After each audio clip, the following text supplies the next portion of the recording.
Hello Ramakrishna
Bhagwat धर्म अवतार हा भेटला बोलू चालू विसरला अरे हा भावाचा लंपट सांडून आला से वैकुंठ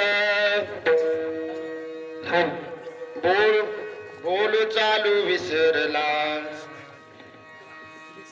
अरे हा भावाचा लंपट सांडून आला से वैकुंठ संत संगती साधावा धरून हृदयी बांधावा नामा म्हणे केवता जाय आमुचे गळा त्याचे पाय अवतार हा भेटला बोलू चालू विसरला विठ्ठला विठ्ठला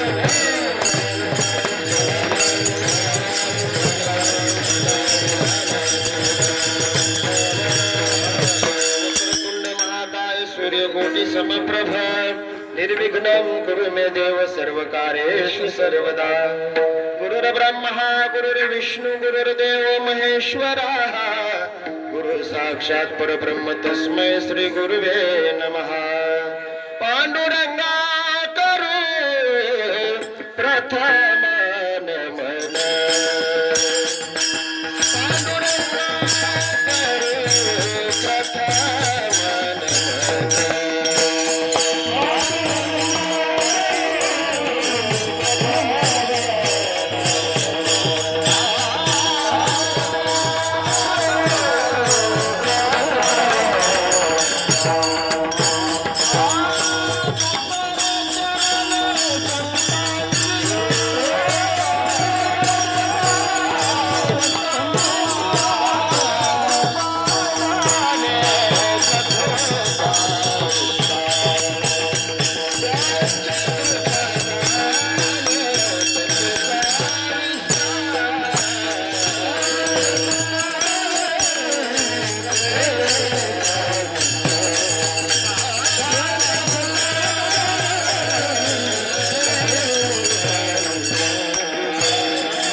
ज्ञानदीपा नमो सद्गुरु सच्चिदानंद रूपा नमो सद्गुरु भक्त कल्याण मूर्ती नमो सद्गुरु भास्करा पूर्ण कीर्ती ओम नमो ज्ञानेश्वरा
करुणाकरा दयाळा तुमचा नूर लादलो पावन झालो चराचरे मस्तक हे पायावरी या वारकरी संतांच्या आम्हा सापडले वर्म करू भागवत धर्म अवतार हा भेटला बोलू चालू विसरला प्रस्तुत प्राप्त प्रसंगी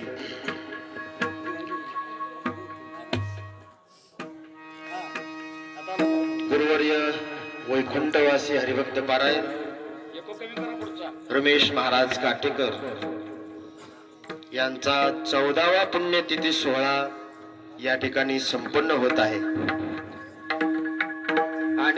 सोहळ्यातील पहिल्या दिवसाची ही कीर्तन सेवा करण्याचं भाग्य मला या ठिकाणी लाभलं. वंश हे दोन प्रकाराने पुढे चालतात. पहिला प्रकार आहे त्याला मांस वंश म्हणतात, जो हाडामासानं पुढे वाढत जातो.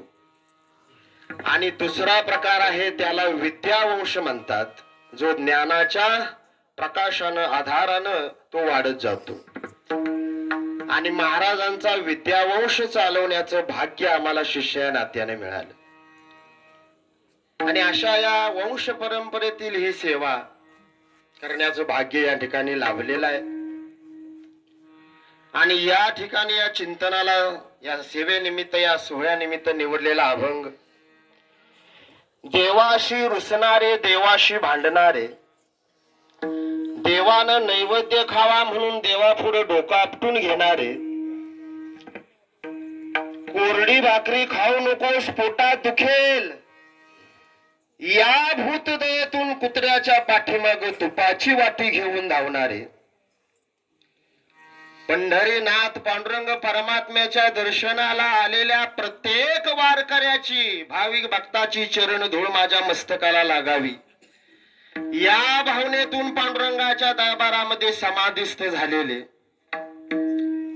बाल वयात ज्यांना पांडुरंग परमात्म्याशी हितगुज करण्याचं भाग्य लाभलेले आणि आपल्या नावातूनच जगाला नामभक्तीचा प्रत्यय देणारे बाल मनाचे भाबडे संत नामदेवराय या प्रस्तुत अभंगातून भोळ्या भाड्या लोकांच्या उद्धाराकरता संसाराच्या लटकेपणावर सापडलेला अचूक उपाय सांगतायत. विठ्ठला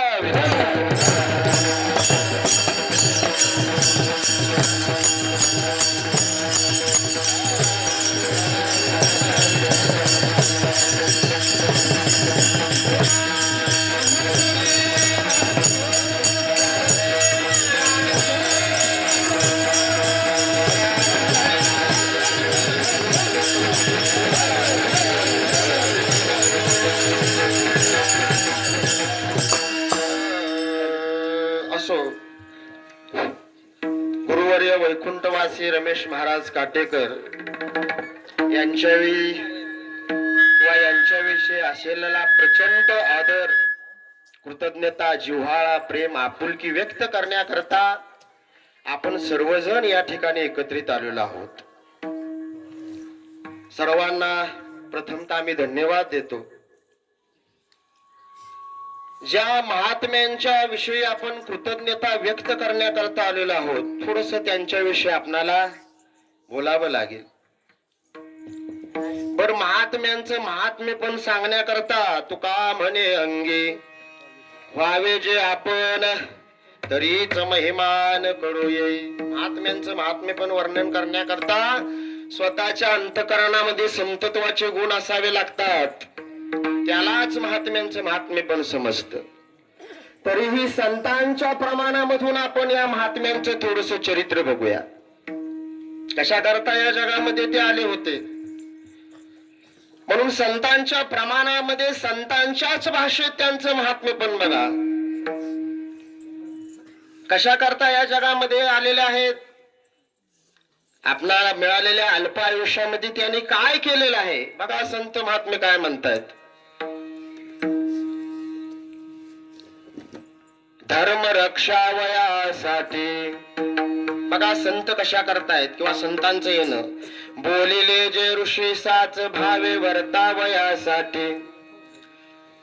पांडुरंगाने जो निरोप घेऊन त्यांना या जगतामध्ये धाडलं, तो भक्तीचा डांगोरा पेटून मार्ग हा सोपा सुखरूप जगाला दाखवण्यासाठी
महात्म्यांनी जो निरोप घेऊन त्यांना या जगामध्ये धाडलं, तो भक्तीचा डांगोरा पिटून मार्ग हा सुखरूप सगळ्या जगाला ते दाखवून गेलेले आहेत. म्हणजे थोडक्यात संतांच्या भाषेत अगदी थोडक्या मोजक्या शब्दात त्यांचं हे चरित्र म्हणावं लागेल. आणि अशा महात्म्यांच्या विषयी कृतज्ञता व्यक्त करण्याकरता आपण सर्वजण या ठिकाणी एकत्रित आलेलो आहेत. बर, शूर ओळखावारणी साधू ओळखावा मरणी. बघा, साधू कशावरून ओळखायचा? त्यांच्या मरण समयाच्या कालावर. महाराजांनी ज्या वेळेला देह ठेवला किंवा महाराजांनी ज्या वेळेला या जगाचा निरोप घेतला, बघा तो दिवस, त्या दिवसाचं महात्म्य. याच्यावरून साधू ओळखावा मरणी. पुण्यात्मा पुरुष आपला देह त्याग करून ज्या प्रकाशमय मार्गाने वैकुंठाला जातात, तो दिवस.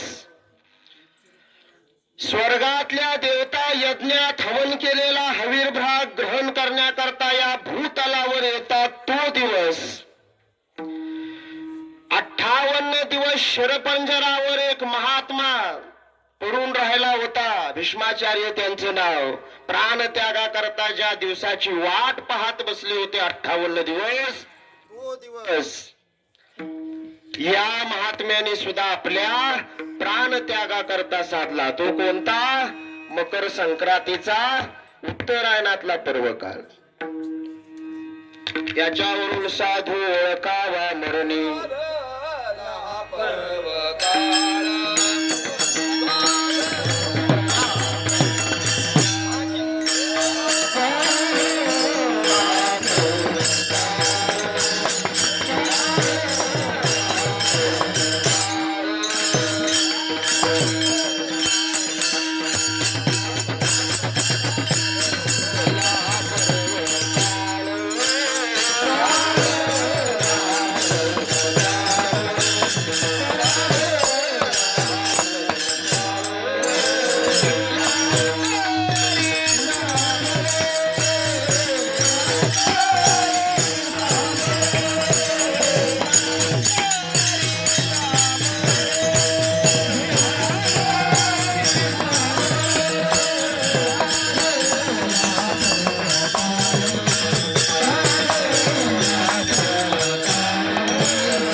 म्हणून या सुद्धा महात्म्याने आपल्या प्राण त्यागा करता तो पर्व काळ साधला आणि साधू ओळखावा मरणे हे प्रमाण सिद्ध करून दाखवलं.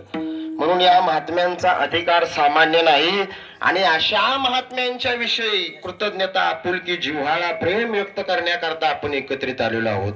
बरं, ज्या ज्या भाग्यवंतांना या महात्म्यांचा सहवास लाभला, कारण प्रत्येक बघा मानवी जीवनामध्ये ब्रह्मचर्य महात्म्यांचा सहवास लाभणं म्हणजे सामान्य गोष्ट नाही. काय शास्त्रकारांनी त्यांच्याविषयी बघा त्यांचं वर्णन करताना म्हटलेलं आहे.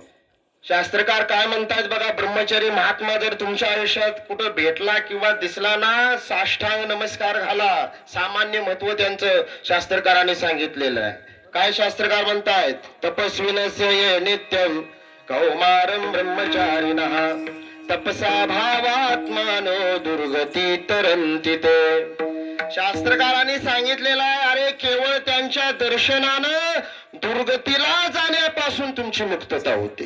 केवळ दर्शनानं ब्रह्मचर्य महात्म्यांच्या. मग सेवा जर एखाद्याला घडली असेल, सानिध्य लाभलं असेल, तर काय अलभ्य लाभ त्याच्या जीवनात होईल. म्हणून ब्रह्मचर्य महात्म्यांचं महिमान सामान्य नाही. त्यांच्या केवळ दर्शनानं दुर्गतीपासून आपली मुक्तता होते. विठाला विठाला.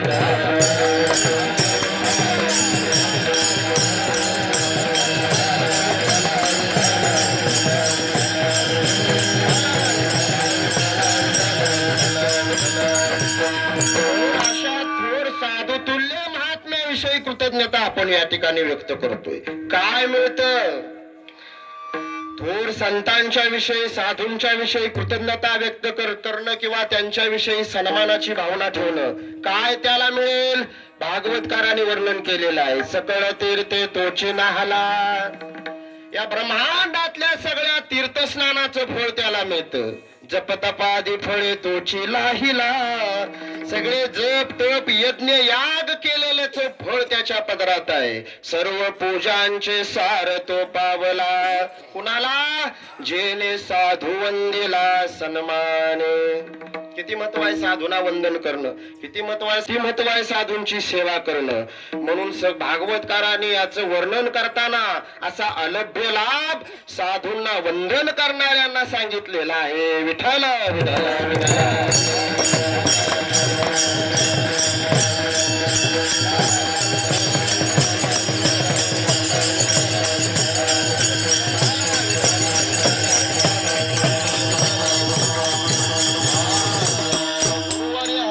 पारायण वैकुंठवासी रमेश महाराज काटेकर यांचं साधुत्व जर सांगायचं झालं ना, तर आपण मरण समयाच्या कालावधीवरून ते बघितलेलंच आहे.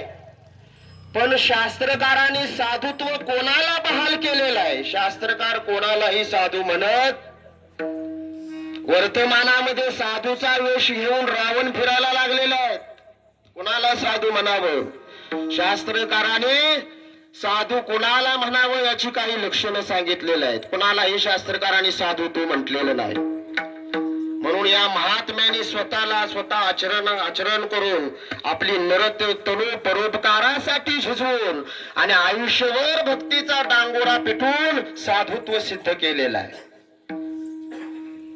कुणालाही शास्त्रकार साधुत्व बहाल करत नाहीत. शास्त्रकार म्हणताय ज्या व्यक्तिमत्वाला 4 ककाराची बाधा झालेली आहे त्याला शास्त्रकारांनी साधुत्व दिलेलं नाही. शास्त्रकार त्याला साधू म्हणत नाहीत. कनक कांता कोठी 4 ककार आहेत. कनक कांता कीर्ती आणि कोठी या 4 ककाराची ज्याला बाधा झालेली आहे शास्त्रकार म्हणतात आम्ही त्याला साधू म्हणत नाही. कनक म्हणजे स्त्रियांचा, कनक म्हणजे धन प्राप्तीचा हव्यास असलेल्या मनुष्याला शास्त्रकार म्हणतात आम्ही साधू म्हणत. आपल्या जगण्याचा भार जो जगावर घालतो, आपल्या भौतिक सुखसुविधा प्राप्त करण्याकरता किंवा आपल्या जीवन वैभवात जगण्याकरता आपला जगण्याचा प्रपंचाचा जो भार जगावर घालतो, अशा द्रव्य प्राप्तीच्या हव्याचा पोटी परमार्थ करणाऱ्याला शास्त्रकार म्हणतात आम्ही साधू म्हणत. दुसरा आहे कांता म्हणजे स्त्रियांचा हव्यास असलेला. शिष्य संप्रदाय वाढावा याच्यासाठी स्त्रियांच्या मध्ये उठणं बसणं, स्त्रियांना उपदेशाची आवड असणं, स्त्री लंपट मनुष्याला शास्त्रकार म्हणतात आम्ही साधू म्हणत.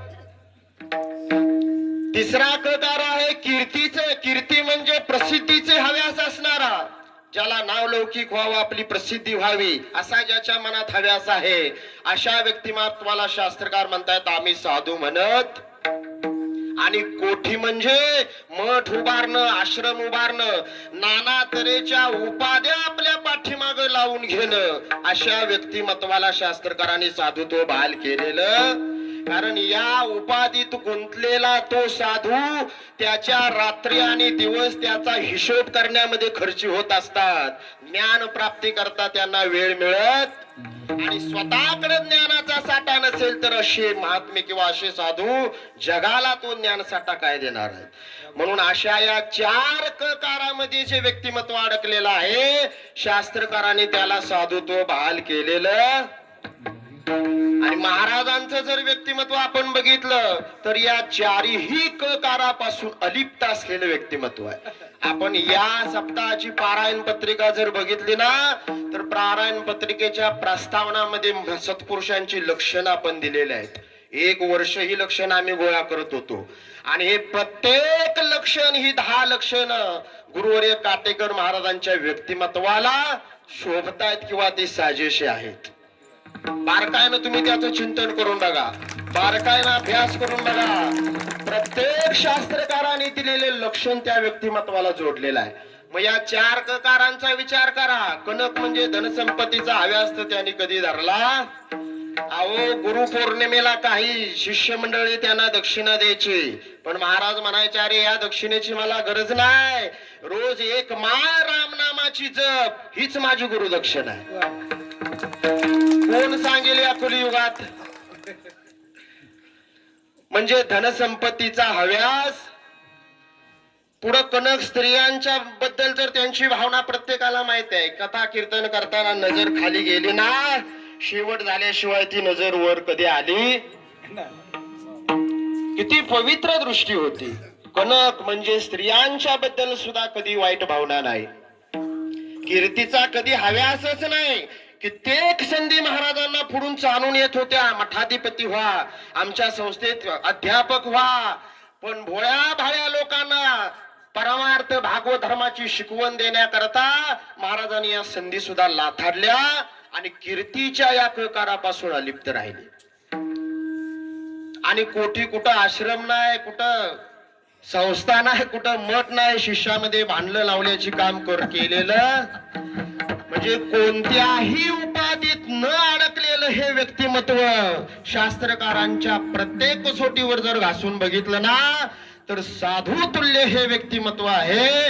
आणि अशा सत्पुरुषांची संगत सेवा आणि त्यांच्याविषयी कृतज्ञता व्यक्त करण्याचं आपणाला भाग्य लाभलं.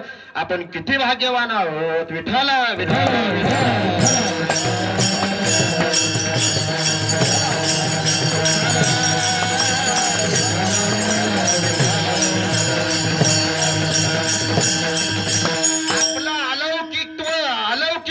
जगामध्ये उघड न करता अत्यंत साध्या सरळ जीवनाचा मार्ग त्याने अवलंबला. जसा पोलीस साध्या वेशात राहून गुन्हेगारांना पकडण्याचं काम करतो, तसं या सुद्धा महात्म्याने आपला अलौकिकत्व, आपला साधूपणा जगामध्ये कधी उघड केला.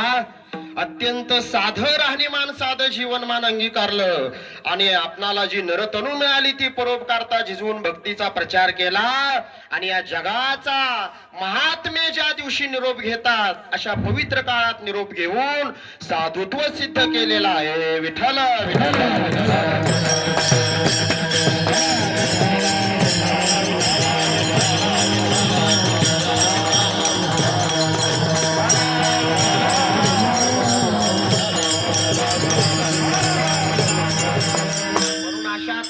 महात्म्यांच्या विषयी किंवा हा पुण्यतिथीचा सोहळा या ठिकाणी मोठ्या उत्साहानं आणि आनंदानं संपन्न होतोय. आणि त्यांच्याविषयी आपल्या प्रत्येकाच्या मनात असलेली कृतज्ञता, आदर, प्रेम, जिव्हाळा, आपुलकी व्यक्त करण्याकरता प्रतिवर्षी आपण या ठिकाणी न बोलवता या ठिकाणी आपण हजेरी लावत असतो. कारण तुकोबारायांनी अत्यंत भागवत सांप्रदायिकांना मोलाचा संदेश दिलेला आहे. अरे बाबानो, ज्या ठिकाणी धर्म कार्याकरता धर्म मंडप उभारले जातात, तुकोबाराय म्हणताय, तुका म्हणे तया जवळी न पाचारिता जावे. ज्या ठिकाणी धर्मकार्य आहे, धर्म मंडप आहे ना, अरे न विचारता किंवा न आमंत्रण भेटता मनुष्यानं त्या ठिकाणी गेलं पाहिजे. कारण सामान्य महिमांना या धर्म मंडपाचा गीताकारांनी याचं महिमान सांगताना सांगितलेलं आहे, तस्मात सर्वगतम ब्रह्म नित्य यज्ञ प्रतिष्ठितम. हा नाम जप यज्ञ या ठिकाणी संपन्न होतोय. आणि यज्ञ ज्या ठिकाणी चालू असतो, भगवान परमात्मा गीतेमध्ये सांगतायत, अरे अर्जुना, नित्य मी त्या ठिकाणी ठाण मांडून बसलेला असतो. संत महात्मे सुद्धा याला दुजोरा देताना म्हणतायत, जेते कीर्तनाची जागा Yes,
मंडपामध्ये जाण्याचा योग येतो. पवित्र भावना आपली असली पाहिजे. धर्म मंडपामध्ये जाताना, बसताना, उठताना, सेवा करताना.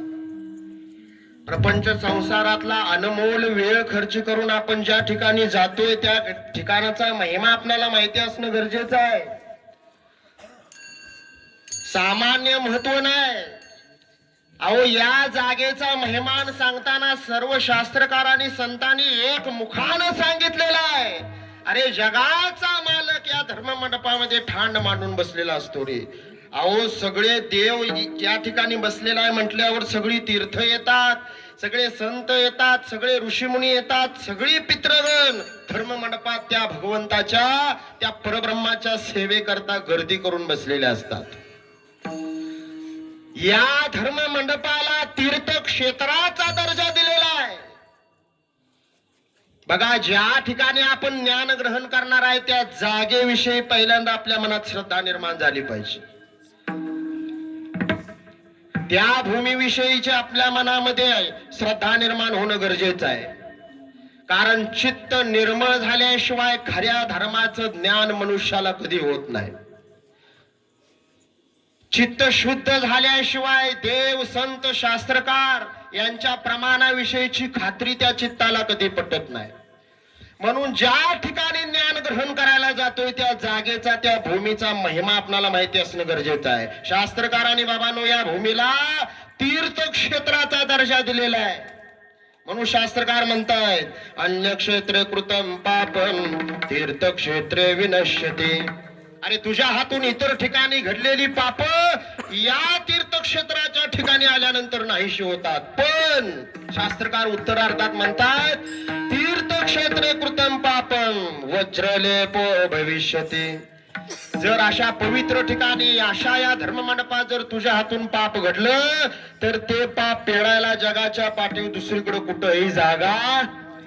म्हणून लक्षात ठेवा, प्रत्येकाला कथा कीर्तन सप्ताहाच्या माध्यमातून, देवांच्या जयंत्या, उत्सव पर्वकाळाच्या माध्यमातून धर्म मंडपात जाण्याचा योग येतो. मग कीर्तनकारापासून श्रोते मंडळींच्या पर्यंत सर्वांनाच हे नियम लागू आहेत. प्रत्येकाचा आचार, विचार, वागणं, बोलणं, चालणं बाबांनो याला संतांनी मर्यादा घालून दिलेल्या आहेत. अन्यथा या ठिकाणी जर आपल्या हातून काही पाप घडलं तर ते पाप फेडाय जगाच्या पाठीवर दुसरीकडे कुठंही जागा. कारण सगळे देव, संत, ऋषीमुनी, सगळी तीर्थ, सगळे पितृगण धर्म मंडपात असतात. आणि जर एखाद्याच्या हातून पाप कर्म घडलं, कोपतात त्या पाप्यावर या सगळ्या देवता, सगळी तीर्थ, सगळे ऋषी संत. जगाच्या पाठीवर कुठंही पाप फेडायला त्याला जागा नाही. म्हणून ज्या वेळेला आपण घरातून धर्म मंडपाकडे जायला निघतो ना, अहो, कोटे कोळे त्यांची वाटुले पाहते, आनंदानं नाचतात आपले पितृगण वाडवडील. माझा वंश धर्म मंडपाकडे निघालेला आहे, काहीतरी सेवा करेल, काहीतरी दान धर्म करेल, काहीतरी त्या ठिकाणी पवित्र कर्म करेल, म्हणून ते आनंदानं नाचतात.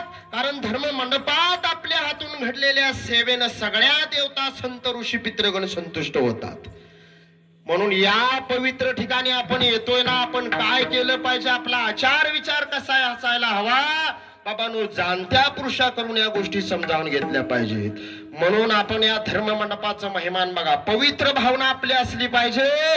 या धर्म मंडपात जगाचा मालक ठाण मांडून बसलेला आहे. विठ्ठल विठ्ठल विठ्ठल.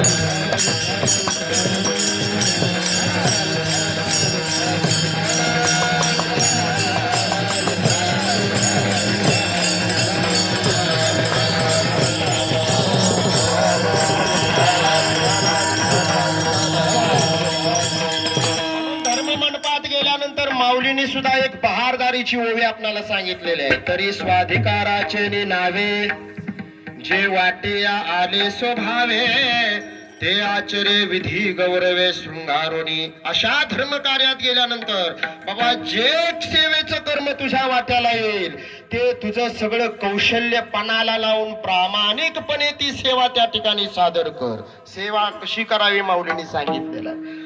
म्हणून प्रत्येक जण आपण या ठिकाणी धर्म मंडपामध्ये सेवा करण्याकरता आलेलो आहोत. ही सेवा बाबांनो, धर्म मंडपात केलेली सेवा ब्रह्मांडाच्या मालकाच्या दरबारामध्ये रुजू होते. विठ्ठल विठ्ठल.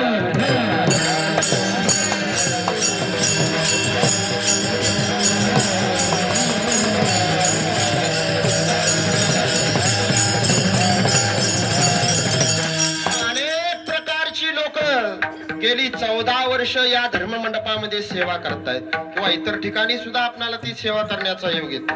मग कोण अन्नदानाची सेवा आहे, कोण द्रव्यदानाची सेवा आहे.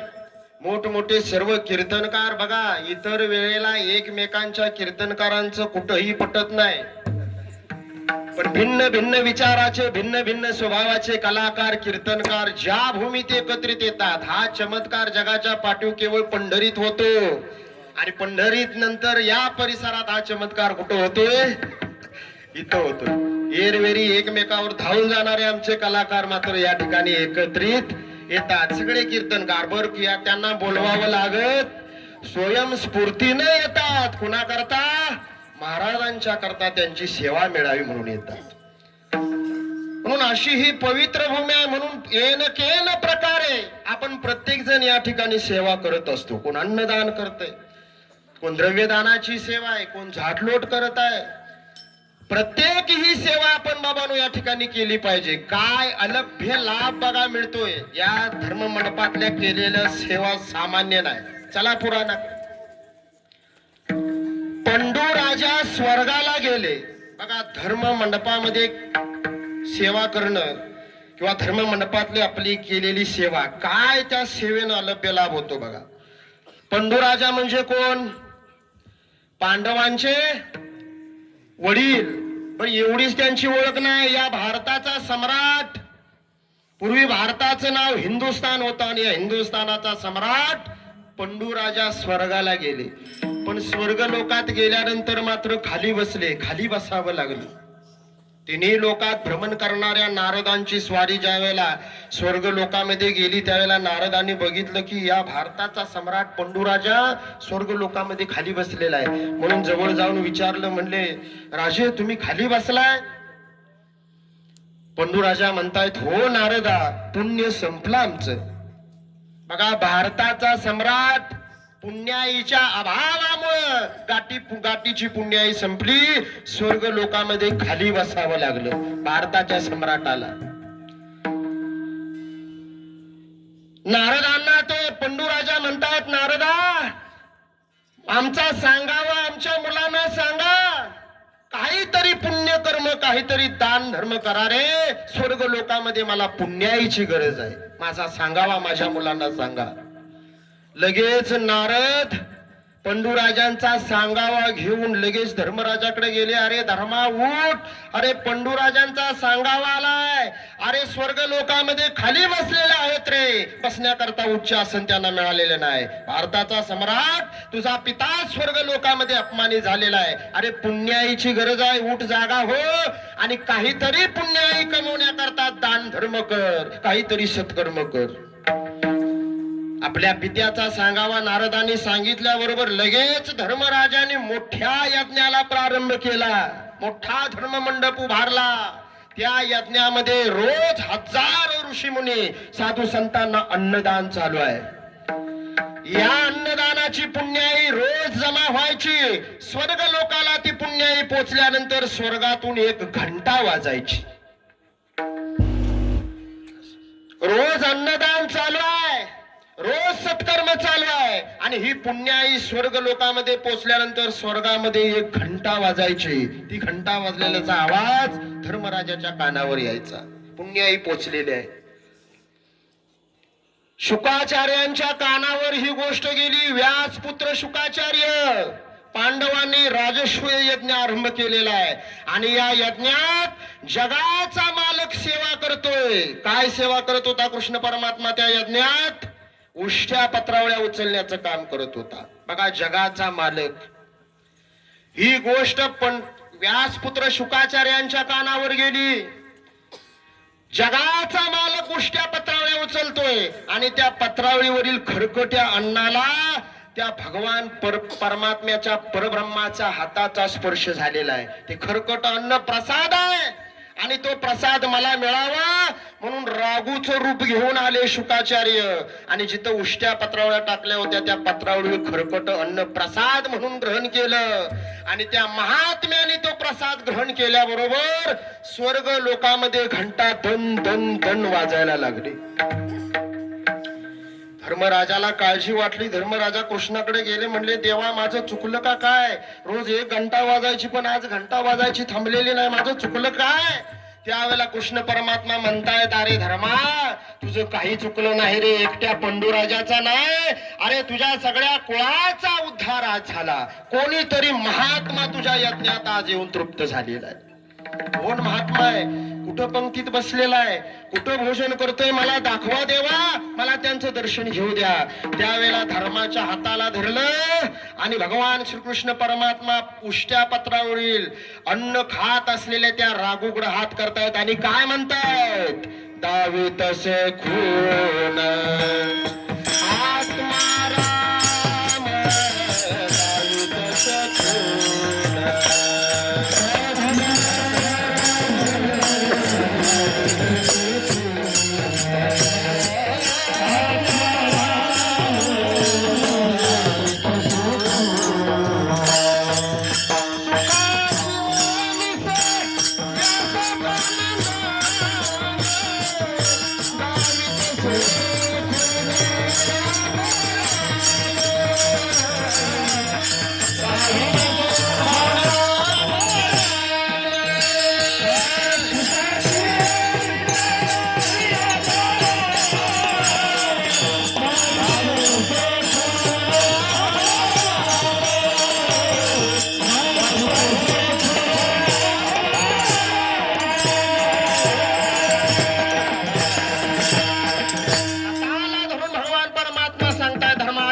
शुकाचार्य आहेत, व्यासपुत्र तुझ्या यज्ञात तृप्त झालेले आहेत. फक्त एक खरकट्या अन्नाचं शीत खाल्लं होतं. कोणत्या भावनेनं? देवाच्या हाताचा स्पर्श झालेला या भावनेतून. पण धर्माच्या यज्ञात ते अन्न मिळालं म्हणून त्या धर्माच्या यज्ञाच्या किंवा त्या सगळ्या वाडवडिलांचा पितरांचा कुळाचा धर्माचा उद्धार झाला. म्हणून बाबांनो, धर्म मंडपात आपल्या हातून अन्नदानाची सेवा घडणं ही सामान्य नाही. तुमच्या या धर्म मंडपातल्या सेवेनं कोण महात्मा, कोण साधू पुरुष, कोण देवता संतुष्ट होऊन जाईल हे सांगता येणार.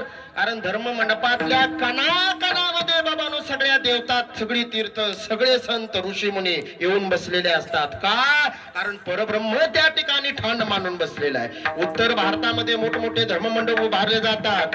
त्या धर्ममंडपाच्या ईशान्य कोपऱ्यामध्ये एक सुंदर आसन तयार ठेवलं जातं. कशा करता? त्यांना विचारलं, अरे जगाचा मालक कथा श्रवण करण्याकरता किंवा कथेचा आनंद घेण्याकरता धर्ममंडपात ठाण मानून बसतो, म्हणून त्याला बसण्याकरता आसन दिलं जातं. म्हणून सामान्य मेहमान आहे. म्हणून आपल्या वाट्याला आलेली कोणतीही सेवा न आपण कोणताही अहंकार अभिमान बाळगता धर्ममंडपात रुजू करा. त्या सेवेनं कोणती देवता, साधू, संत, आपले पितृगण संतुष्ट होऊन जातील हे सांगता येणार नाही. एरवी आपण पितरांची शांती करण्याकरता नाना तऱ्हेचे खर्चिक उपाय करतो, पण संतांनी सांगितले, अरे बंद कर हे सगळं थोतांड, धर्ममंडपात जाऊन सेवा कर, सगळे पित्र बाबा तुझी तृप्त होतील. त्या पितरांची शांती करण्याकरता तुला कुठंही जायची गरज. किती महत्व आहे या भूमीचं, या धर्ममंडपाचं. विठाला विठाला विठाला.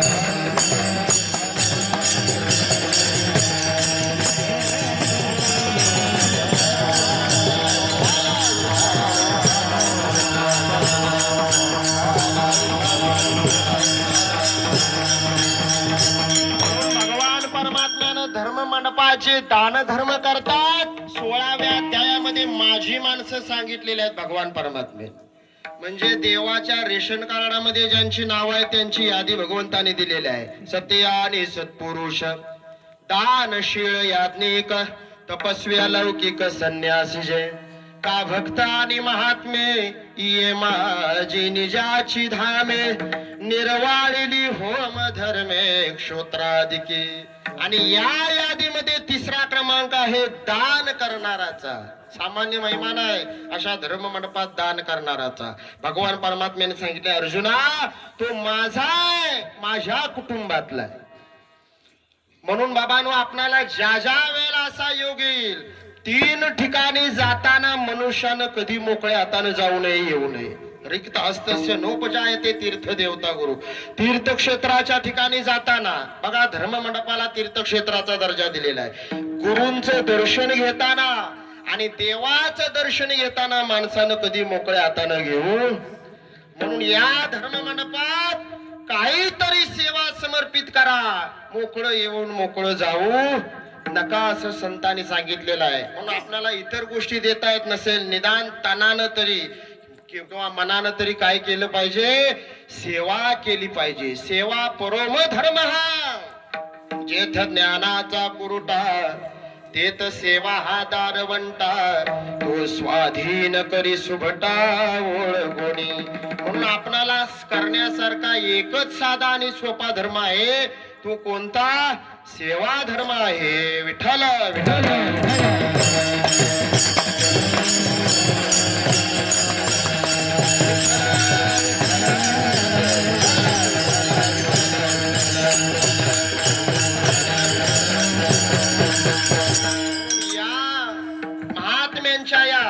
उत्सवामध्ये येणकेन प्रकारे ज्यांना ज्यांना सेवा करण्याचा योग येतो त्याच्यासारखा भाग्यवान मनुष्य दुसरा कोणी नाही. खरोखर भाग्यवान म्हणावं लागेल. कोणत्याही प्रकारची सेवा असू द्या, जेवढं पुण्य कीर्तन सेवा करणाऱ्याला आहे तेवढंच पुण्य झाडलोट करणाऱ्याला सुद्धा मिळतं. म्हणून अशा सोहळ्यात सेवा करण्याची जेव्हा जेव्हा संधी मिळेल, न पाचारिता, न आपणाला बोलवता, न आमंत्रण भेटता आपण त्या ठिकाणी केली पाहिजे. अहो, घरातून आपण ज्या वेळेला अशा सेवा धर्माला प्रवृत्त होतो, सगळ्या देवताच कौतुकाचा वर्षाव त्याच्या करतात. पर देवाच्या भक्ताच्या उत्सवामध्ये सहभागी होणं, सेवा करणं, सामान्य साक्षात जगाचा मालक त्याचं कौतुक करतोय. तो ही प्राणा पुरवते, आवडते मज निरुते, जे भक्त चरित्रा ते प्रशंसते. आणि माझ्या भक्तांचा उत्सव जे आनंदाने साजरा करतात, सहभागी होतात, सेवा करतात, प्राणापेक्षा मला प्रिय आहेत. सामान्य महिमाना या साधूंचा किंवा या संतांचा. पुढे चला, अशा धर्म मंडपामध्ये संत मंडळी येत असतात, त्यांचे रजकण आपल्या शरीराला लागत असतात. भागवतामध्ये या रजकणाचा महिमान सांगितलेला आहे. भागवताचे रजकण जो मस्तकी वंदेना आपण, तो जिता जाता प्रेत जाणं भक्तपण झाले त्याचे. ज्या पाप्याला अशा भागवतांच्या रजकण त्याच्या देहाला लागत नाहीत, तो जिवंत असून मुडद्या समान सांगितलेला आहे. म्हणून कळत न कळत अशा धर्ममंडपात जर आपण आलो तर या हरिदासांचे रजकण आपल्या देहाला स्पर्श करतात आणि या रजकणानं जन्म जन्मांतराच्या पापाचा नाश होतो.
भागवतांच्या किंवा हरिभक्तांच्या चरणाचे रजकण वंदू याची भावना व्यक्त केलेली आहे. अहो, एवढंच नाही, तुमच्या आमची गोष्ट सोडा. चरणीचे रज वंदेश्वर पाणी नाचते कीर्तने त्यांचे माता. अहो, कथा कीर्तन समारंभ समाप्त झाला ना तर भागवताच्या पायाचे रजकण मस्तकाला धारण करण्याकरता महादेव परमात्मा धर्म मंडपामध्ये येत असतात. आपली गोष्ट सोडा. किती महत्व आहे या हरिदासांचं. कथा त्रिवेणी संग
त्रिवेणी संघ देवभक्तानी नाम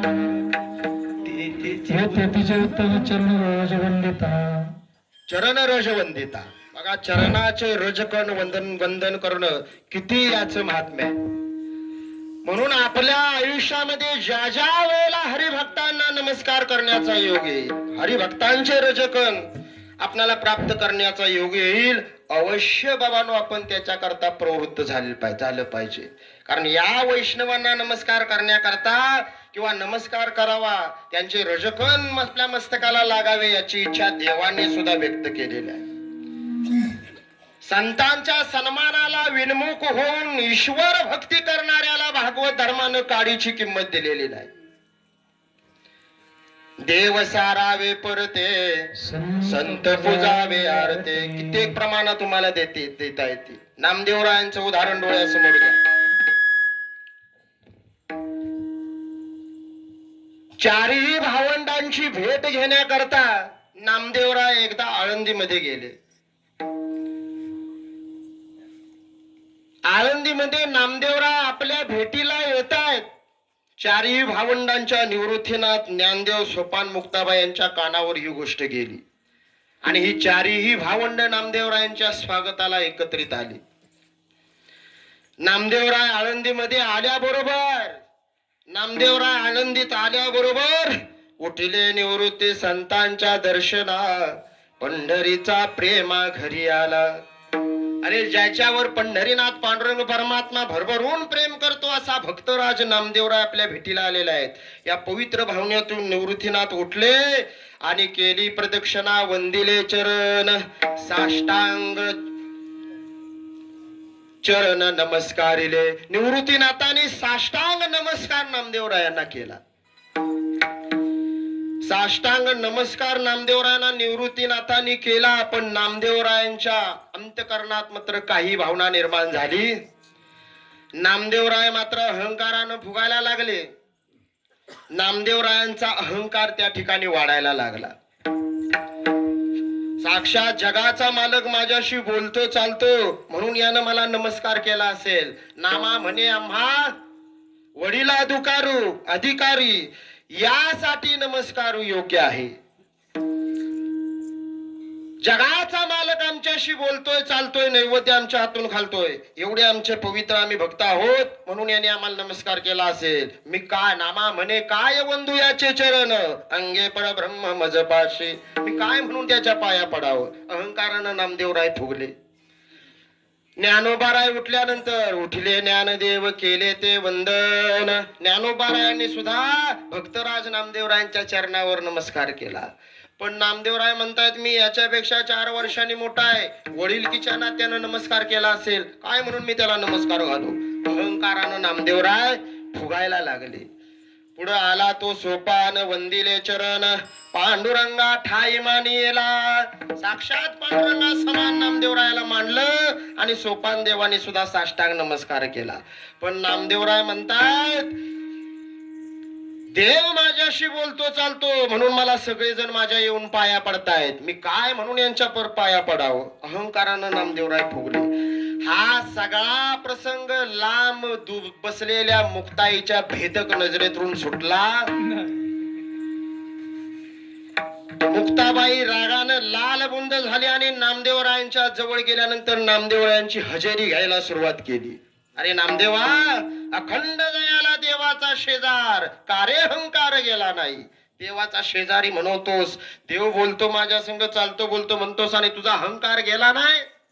बोलून याने वाढविला डांगोरा, अंतरीचा कोरा.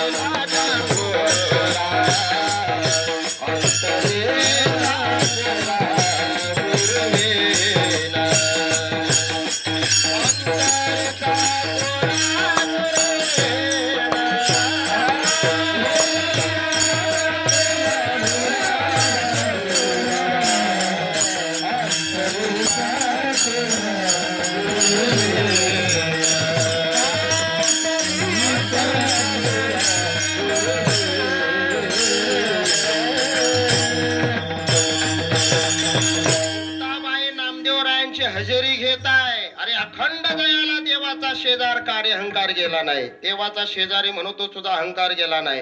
संतांचा सन्मान कळेना जयाशी राहुनी देवापाशी काय केले. देवाची भक्ती करून देवापाशी राहून तू काय केलंस. संतांचा सन्मान तुला कळाला नाही. निवृत्तीनाथ म्हणजे कोण सामान्य आहेत का. सदाशिवाचा अवतार स्वामी निवृत्तीनाथ. पण ज्ञानोबाराय कोण सामान्य आहेत का. विठोबाचा प्राण सखा ज्ञानोबा माझा. विठोबाचा प्राण सखा ज्ञानोबा माझा.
संत महात्म्यांना या साधू महात्म्यांना मानवी बुद्धीने पाहून आपणाला जमणार नाही. संत म्हणजे दुसरे तिसरे कोणी नाहीत. साक्षात जगाच्या मालकानच संतांचा अवतार धारण केलेला आहे. तया मा परस्परे बाहेर नामाचीच अंतरे आतून आतवट वस्तू विचारे मी तेची ते देवते संत देवते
सांगतायत. अरे बाबानो हे संत आहेत ना बाहेर वेगवेगळ्या नावारूपाने जरी असतील वेगवेगळे जरी अवतार असतील तरी मी तेही तेची ते आणि मी काय आहोत एकच आहोत. म्हणून मानवी बुद्धीने आपणाला देव आणि संतांमध्ये फरक पाहून जमणार. देवते संत निमित्त त्या प्रतिमा. संतांनी सुद्धा संत वाङ्मयामध्ये त्यांच्या ऐक्याबद्दल आपणाला अनेक पुरावे दिलेले आहेत. म्हणून साक्षात देवाचं स्वरूप असणाऱ्या संत महात्म्यांचा बाबा तुला सन्मान कळत नाही. कबीर महाराज सुद्धा एके ठिकाणी बघा सुंदर वर्णन करतायत. तुलसन जानी वृक्ष. बघा आपल्या गुरुंना कधी माणूस म्हणून भजू नका. आणि आपली चूक नेमकी इथंच होते.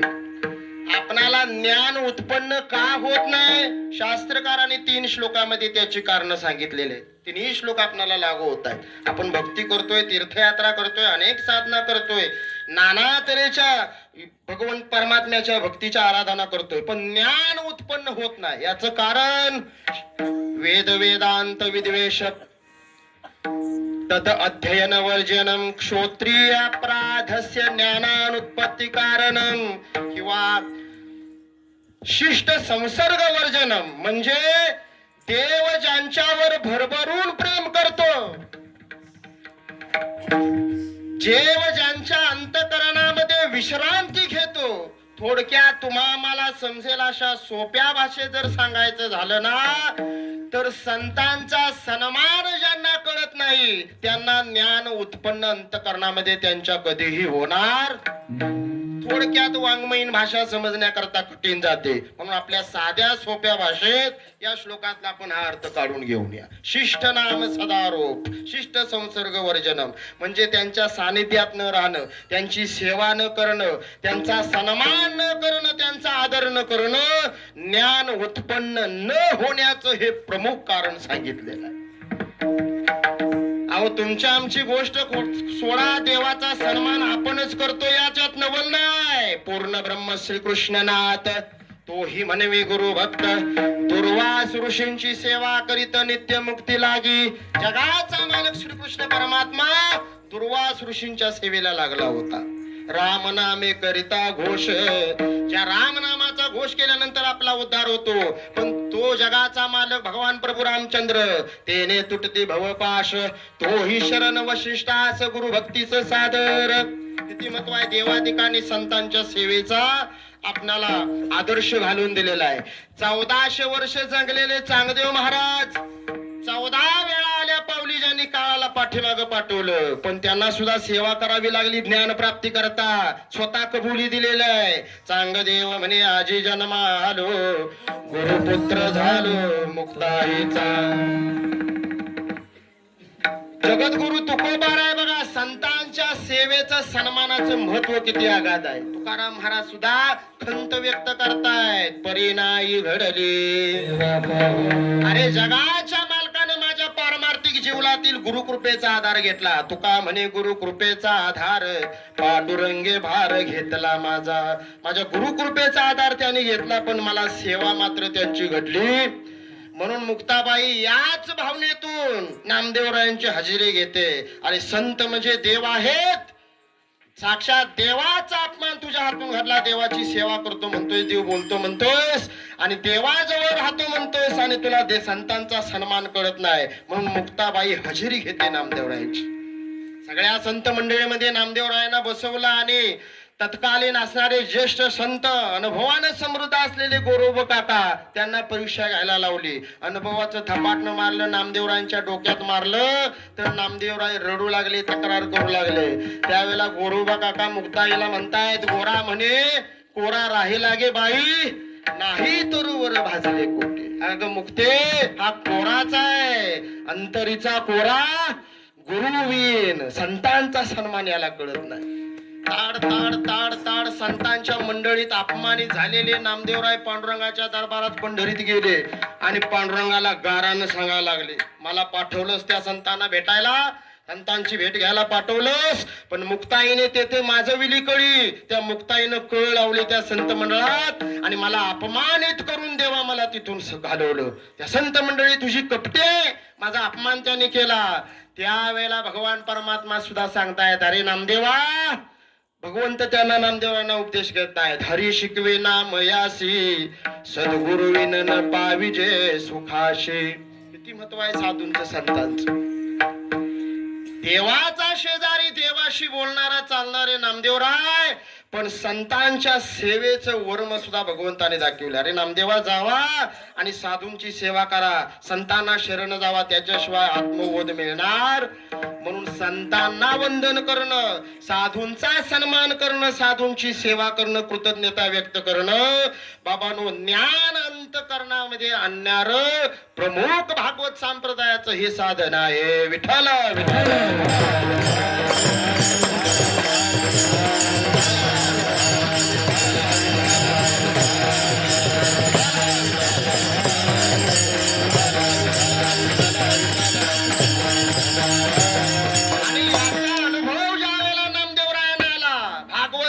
ही महान शिकवण आणि प्रत्यक्ष अनुभव नामदेवरायांनी घेतला.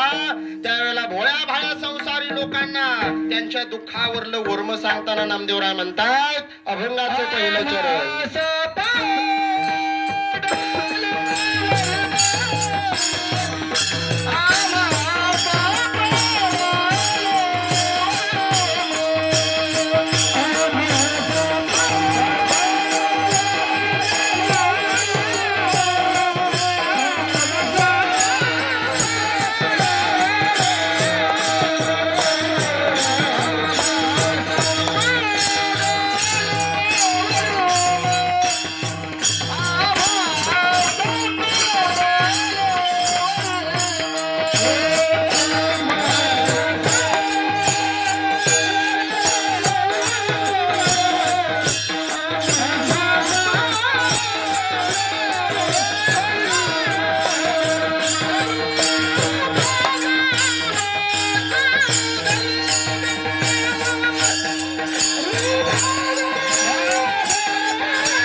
आपल्याला संतांनी दाखवलेलं आहे. आणि साधं सोपं वर्म तुम्हाला संसारी लोकांना करण्यासारखं आहे संतांचा सन्मान करणं. किती साधा सोपा आपल्याला हा परमार्थ दाखवलेला आहे. म्हणून संतांचा सन्मान करण्याची भावना एवढी जरी पवित्र भावना निर्माण झाली ना बाबांनो, भागवत धर्म आपल्या हाताशी आला असं संत म्हणतायत. म्हणून आम्हा सापडले वर्म करू भागवत धर्म, अवतार हा भेटला बोलू चालू विसरला विठोबा रुक्माई.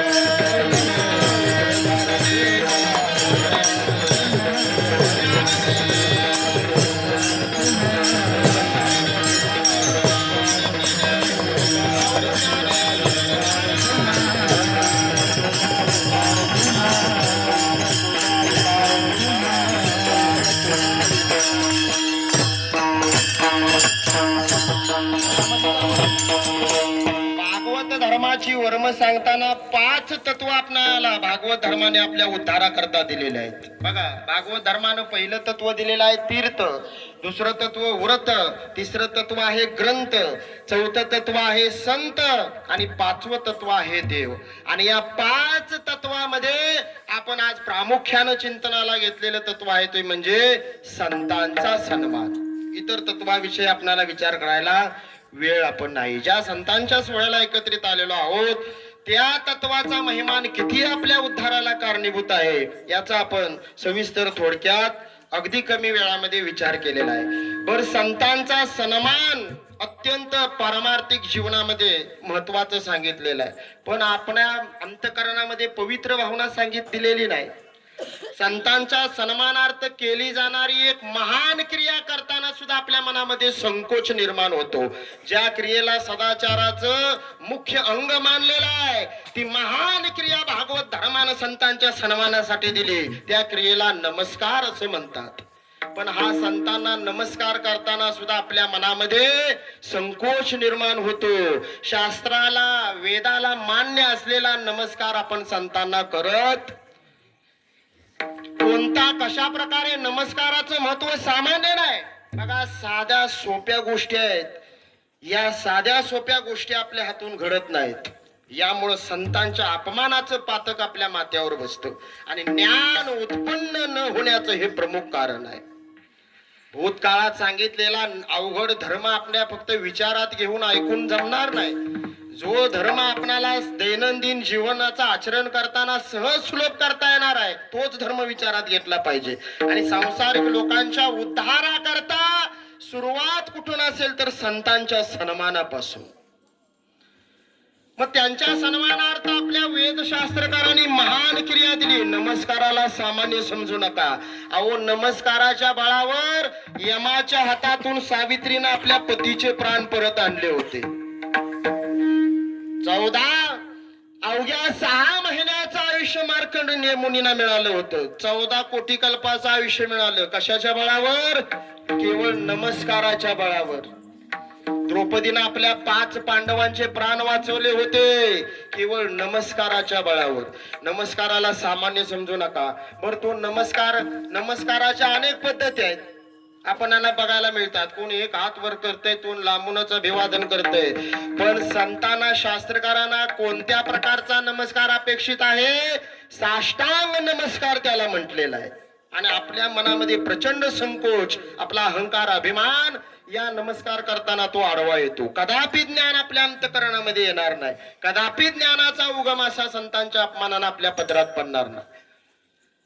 साष्टांग नमस्कार कसा करावा शास्त्रकारांनी सांगितलेला आहे. उरसा शिरसा दृष्ट्या मनसा वचसा दता पदाभ्याम कराभ्याम जानुभ्याम प्रणामोष्टांग उच्यते.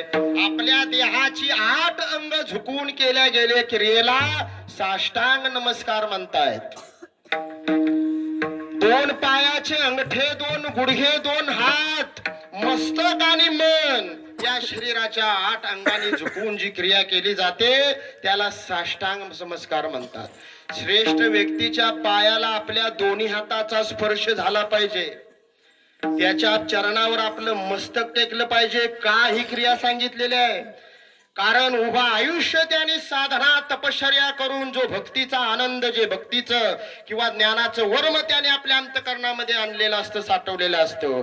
जो अशा प्रकारे त्या महात्म्यांना नमस्कार करतो, त्यांचा चरण स्पर्श करतो, त्यावेळेला ते महात्मे, ते गुण त्याच्या देहात प्रविष्ट करत असतात. पण त्यांच्या चरणाला स्पर्श करावा लागेल, त्यांच्या चरणावर मस्तक ठेवावं लागेल.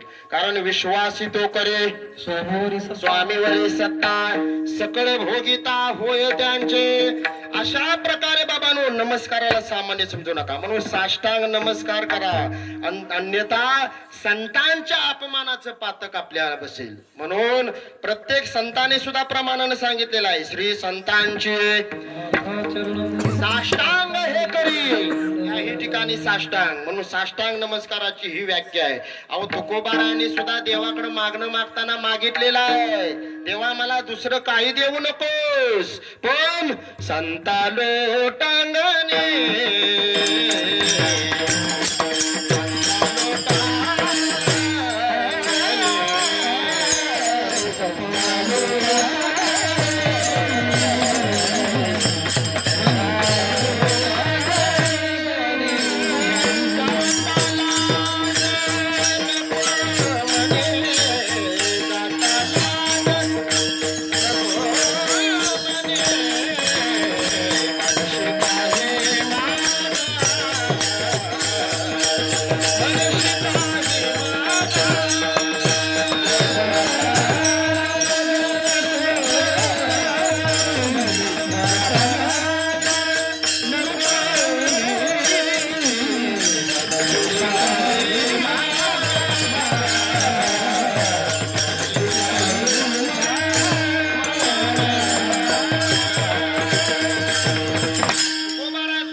घेताना माझ्या मनाला लाज वाटू देऊ. याच्यावरून लक्षात घ्या किती हरिदासांना नमस्कार करण्याचं महत्व आहे.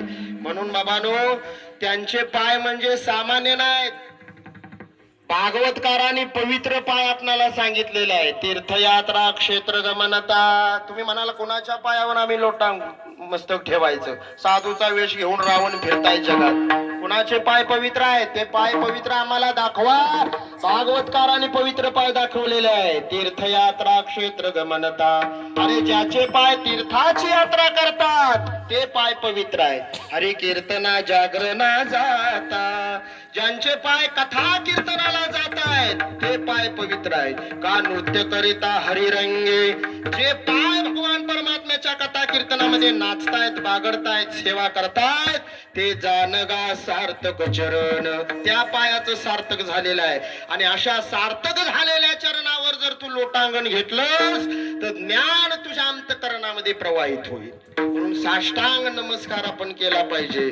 बाबांनो, संतांना वेडा वाकडा अंग विक्षेप करून केलेला नमस्कार, कारण संतांचा अपमान देवाला सहन होत. हरिदासाची निंदा साहात नाही गोविंदा. संतांचा अपमान देवाला सहन होत नाही, म्हणून संतांची कधी निंदा करू नये. अखंड संत निंदे हे तव दुर्जनाची बुद्धी. काय म्हणावे त्यासी तो केवळ पापरासे. याच्यापेक्षा कठोर भाषा वापरलेली आहे. संतांचा द्वेष करणाराला, संतांची निंदा करणाराला, संतांच्या सेवेपासून विमुख राहणाराला. इतकी कठोर भाषा तुकाराम महाराजांनी वापरलेली आहे बघा. तुका म्हणे ज्याच्या बापा नाही ताळा तो पाहे विटाळा संतांगी. आता या प्रमाणाचं विश्लेषण करून भागणार. किती कठोर भाषा आहे बघा. म्हणून निदान संतांची निंदा करू नका. नमस्कार राहिला बाजूला. बाबांनो, देवाला संतांचा अपमान सहन होत. म्हणून संतांचा सन्मान आपल्या आजच्या कीर्तनाचा मुख्य विषय आहे. हे भागवत धर्माचं वर्म आहे आणि आपल्या उद्धाराला ते कारणीभूत आहे. म्हणून आम्हा सापडले वर्म करू भागवत धर्म. ज्ञानेश्वर माऊली ज्ञानराज माऊली.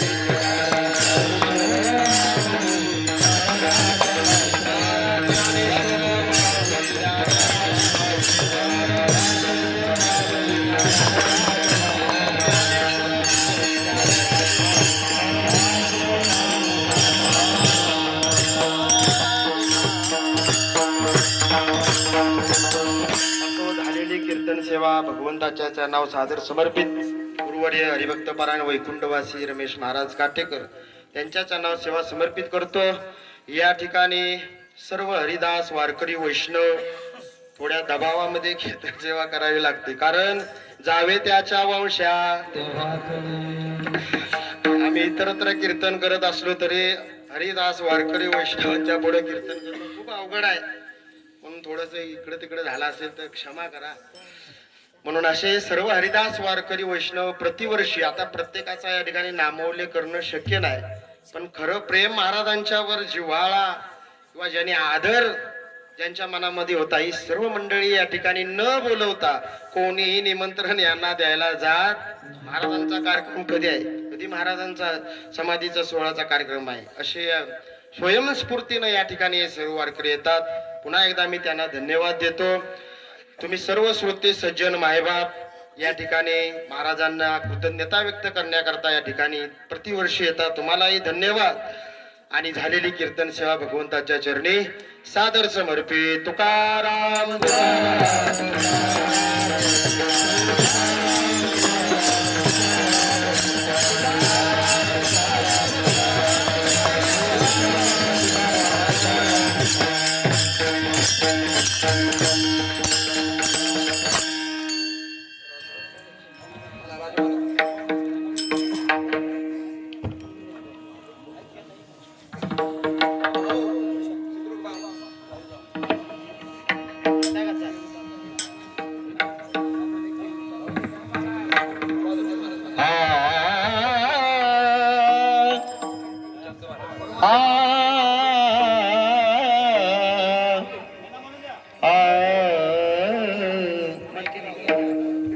वाजवकर महाराज.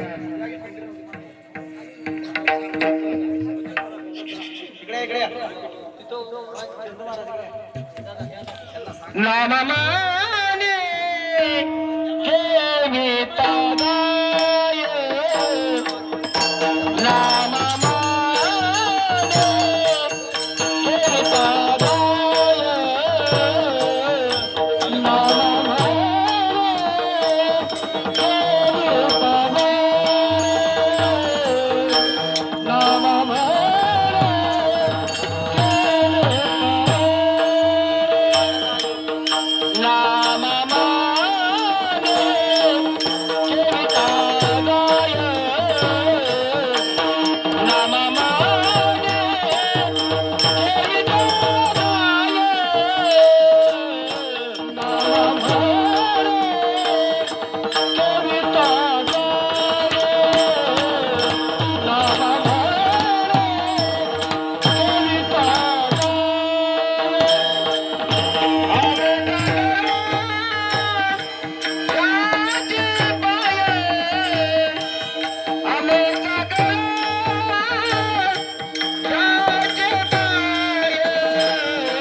14वा असणारा पुण्यतिथी हा सोहळा आहे.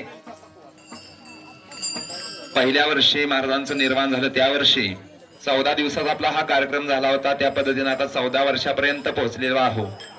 यावत चंद्र दिवाकर विजयताम या पद्धतीने आपला हा कार्यक्रम पहिल्या वर्षी जसा आहे त्याच पद्धतीचा अजूनही आहे. म्हणजे महाराजांची शक्ती, महाराजांचा आशीर्वाद, भगवंताचा कृपाशीर्वाद आपल्याला आहे. म्हणून आज आपण या 14व्या वर्षापर्यंत पोहोचलेलो आहोत. कारण उद्धाराचा संदेह नाही यांच्या काही सेवका. जाणं येणं प्रत्येकाला आहे, परंतु संत भेट होणं महत्वाचं आहे. आपल्याला खऱ्या अर्थाने संत भेटलेले आहेत. त्यांची संतांची हयात असताना जरी सेवा केली आणि त्यांच्या निर्वाणानंतर सेवा केली तरी मात्र आपला उद्धार होत असतो.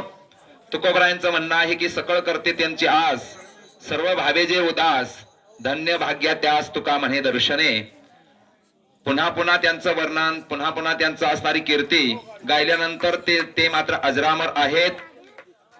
म्हणून रामप्रभूंचं राम रूप असणार प्रत्येकाच्या हृदयामध्ये आहे. म्हणून तर रामप्रभूंचं 500 वर्षानंतर अयोध्येमध्ये मंदिर जसं उभारलं, जरी यौवनाने आपलं मंदिर पाडलं असलं तरी मात्र प्रत्येकाच्या हृदयातले राम रूपे मात्र असणारे सगळीकडे चैतन्य स्वरूप जिवंत आहेत. म्हणून तर आता पुन्हा राम मंदिर उभा राहिलं.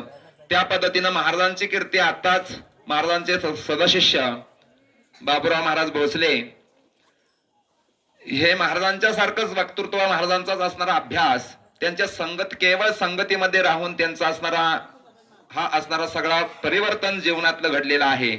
म्हणजे साधूंच्या संगतीमध्ये गेल्यानंतर काय होत नाही तर सगळं काय होत असतं. म्हणून जसंच्या तसं या ठिकाणी महाराजांच्या पद्धतीनं आजही आपल्या पुढे व्यक्तिमत्व आदरणीय आमचे बापूरावजी महाराज आपल्याला म्हणजे महाराज जसे उभे राहिलेले आहेत या पद्धतीनं वाटत आहे. म्हणून महाराजांचं चिंतन त्यांनी सांगितलेलं आहे. म्हणून महाराज आपल्याही हृदयामध्ये आजही जिवंत आहेत. म्हणून असणारा हा कार्यक्रम तुका म्हणे पापे जाती संताची या जपे, पुण्यवंत भावे घेता सज्जनांची नावे. आजही जरी आपण या ठिकाणी कोणत्याही प्रकारची सेवा केलेली आपल्याला वाटत असेल की वाया गेली, माझ्या जीवनामध्ये काही इथं फरक पडत नाही, परंतु तसं नाही. तर इथं तुकोबरायांचं म्हणणं आहे उद्धाराचा संदेह नाही यांच्या काही सेवका महत्वाचा आहे. जे निष्काम सेवा करतात त्यांना मात्र देव लवकर त्याचा असणार फल देत असतो. पण सकाम सेवा करणाऱ्यांचं मात्र कसं आहे मला माहित नाही. कारण असणारा हा मार्ग निष्काम कर्मयोगाचा आहे. जे अंगी निष्काम आचारू, जीवे विवेक साचारू, सभाय घडला आकारू शिशित्वाचा.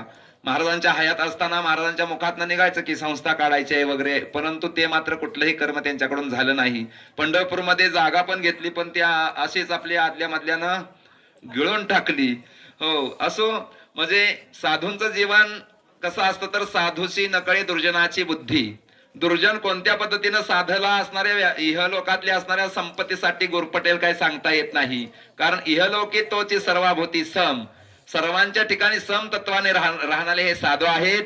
म्हणून महाराजांच्या जीवनामध्ये जसं महाराजांनी मगासपासून सांगितलं की कनक, कांता, कीर्ती आणि कोटी या कोणत्याही कारामध्ये ते अडकले नाहीत, परंतु तुमच्या आमच्या कृपाशीर्वादासाठी देव म्हणून मात्र गलमवाडीमध्ये या ठिकाणी समाधिस्थ झालेले आहेत. म्हणून असणाराचा पहिला दिवस आज या ठिकाणी आदरणीय हरिभक्तपरायण बाबूराव महाराजांची सेवा झालेली आहे. मंडळ रमेश महाराज प्रतिष्ठान, समस्त ग्रामस्थ मंडळ, सर्व पारायण मंडळ, सर्व महाराजांचे असणारे भक्त परिवार सर्वांच्या वतीनं त्यांचं या ठिकाणी आभार. त्याच पद्धतीनं पंचक्रोशीतून या ठिकाणी भजनी मंडळ आलेली आहेत. सगळ्यांचा नाम उल्लेख घेत नाही, परंतु जे जे भजनी मंडळ आज आलेले उद्या येणार नाहीत त्यांनी कृपया या ठिकाणी कमिटीशी संपर्क साधायचे किंवा मला सुचवायचं आहे की आम्ही उद्या येणार नाही. आदरणीय आज या ठिकाणी हरिभक्तपरायण बाजीराव महाराज येणार आहे ना? हा येणार आहेत, नंतर येणार आहेत. त्याचबरोबर आमचे आदरणीय हरिभक्तपरायण सचिन महाराज आहेत, येणार आहेत. हरिभक्तपरायण आदरणीय सिद्रुक भाऊ येणार आहे ना? येणार आहेत, सगळेच येणार आहेत.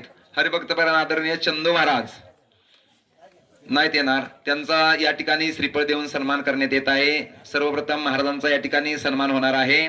फक्त हा सन्मान महाराजांच्या मंदिरामध्ये सालाबाद प्रमाणे होणार, इथं नाही होणार. आणि जे परगावचे महाराज मंडळी आहेत त्यांनी सालाबाद प्रमाणे महाराजांच्या मंदिरामध्ये प्रसादासाठी बसायचं आहे. आणि इथं महिला मंडळ अगोदर आता वातावरण कडक आहे, म्हणजे बिबट्याचं वातावरण आहे, वाघाचं वातावरण आहे. पुरुषांनी जरा समजून घ्यायचं आहे. आपला 3 दिवसाचा कार्यक्रम सर्व महिला मंडळांना या ठिकाणी जसं त्यांच्या सख्या भावानं आरक्षण दिलंय, जसं नाही का, त्या पद्धतीनं तुम्ही आम्ही सुद्धा त्यांचं रक्षण केलं पाहिजे. या न्यायानं अगोदर त्यांना प्रसाद वाढायचा आहे. सर्व तरुण मंडळ आमचे रमेश महाराज प्रतिष्ठान सर्व तरुण मंडळी असतील, आमचे गलमेवाडीचे तरुण मंडळी असतील, शेळकेवाडीचे परगावून या ठिकाणी तरुण मंडळी आलेले आहेत. यांनी कृपया अगोदर वाढण्याचं सहकार्य करायचं आहे. त्यानंतर